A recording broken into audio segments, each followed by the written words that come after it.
I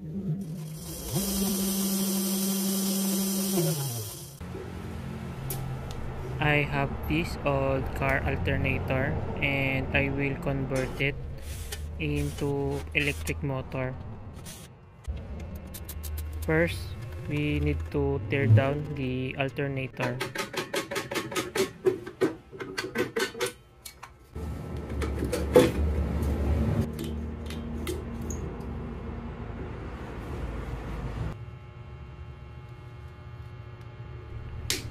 I just cut the phase wire to regulator, and later on the regulator are no longer needed.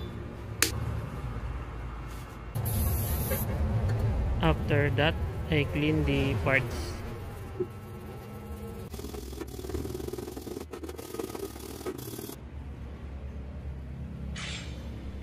This motor has 4 phase wires that indicates it is an Starwane configuration. We only need is a 3 phase wires. Just leave the bigger group of wire and extend the rest of it.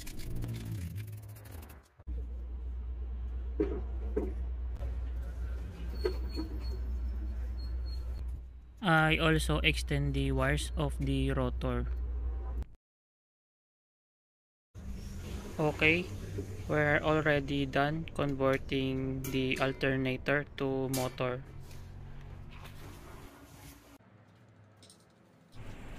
I have this small ATV that's sitting around in my garage. First, I need to disassemble it so I can remove the rust and dirt, and after that is repaint. This ATV is already converted to electric, but I'm not satisfied to conversion and I decide to replace the motor.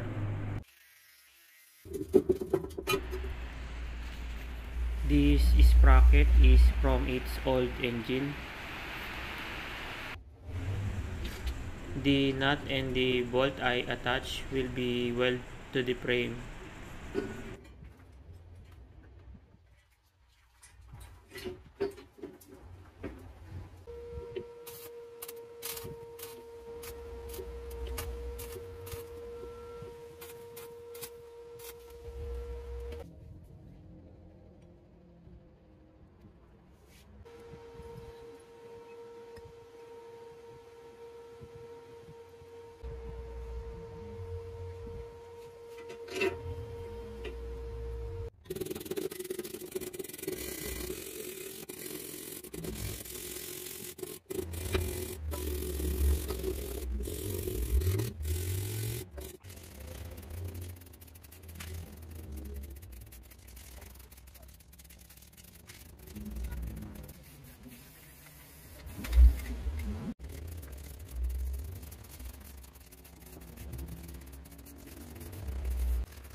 I bought this blue wheel because they are same size in ATV, but in actual, they are not the same.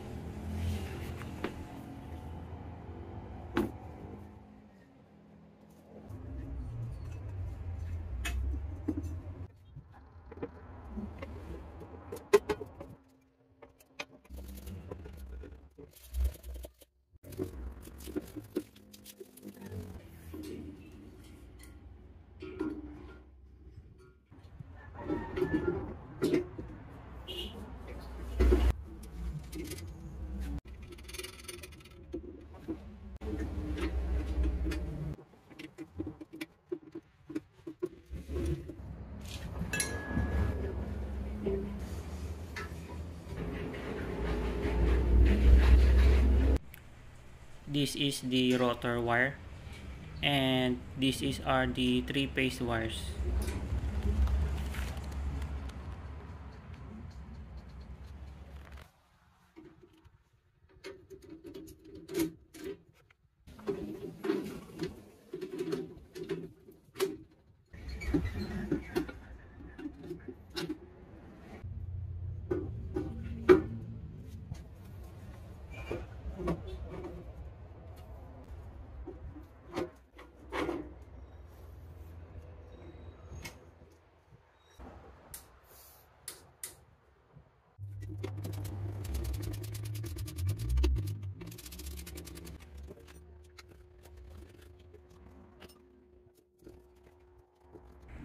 Because the alternator don't have any positioning sensor or hall sensor, we need a sensorless controller.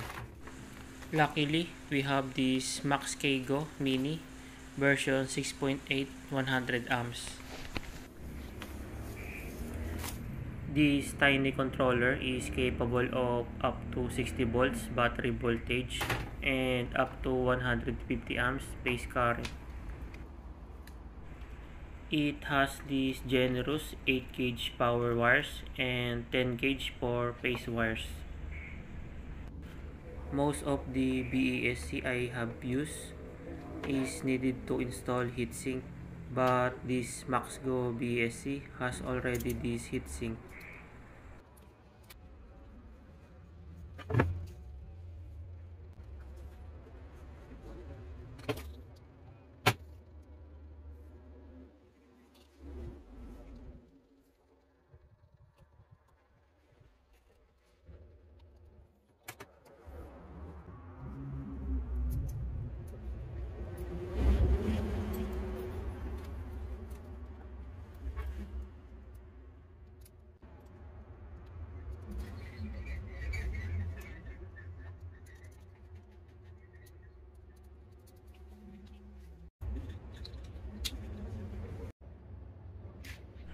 For the meantime, I'm using this 12 volts battery to power the rotor.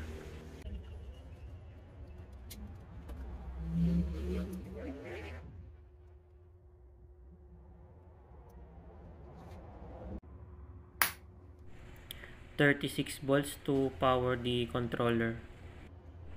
You can program your BESC wirelessly via Bluetooth or data cables for PC. Programming your BESC is very simple task. You can check some tutorials video here at YouTube. Here is the parameters I set. Peak power 950 watts, motor current 150 amps, battery discharge current 20 amps, and battery voltage 36 volts.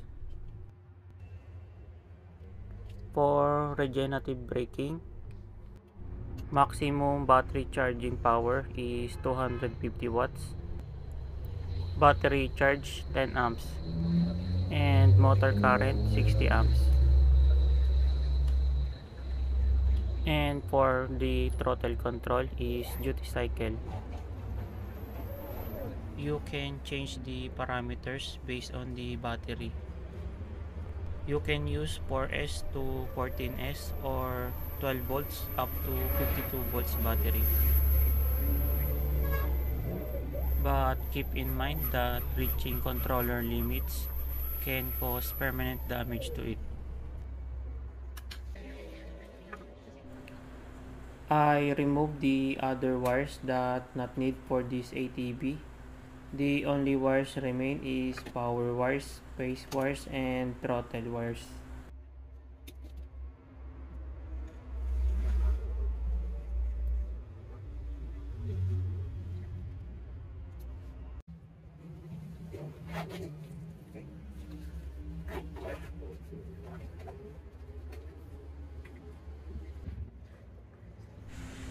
The control type is duty cycle. It controls the speed of the motor, not the power, and the best way to utilize the regenerative braking.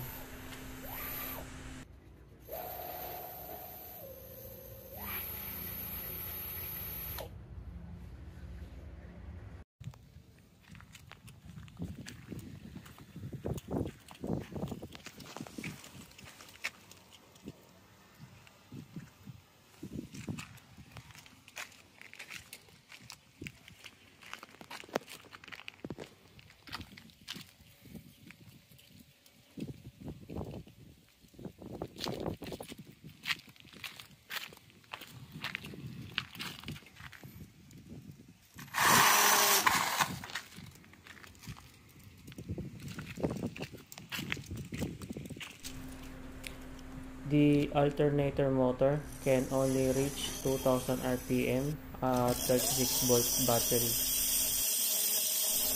But surprisingly, the alternator motor can produce a lot of torque that need for this kind of vehicle.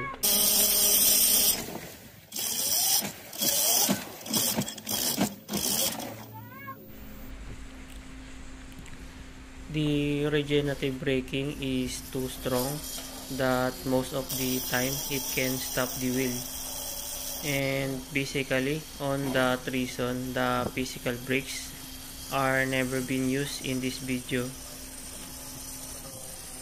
The only problem I noticed on alternator motor is the power consumption of the rotor. It consumes almost 50 watts even the motor are not spinning. And the Max-K Go controller is really good. It controls the alternator motor smoothly even it doesn't have positioning sensor. And I don't sense any overheating issue despite of being compact size.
Thank you for watching. God bless.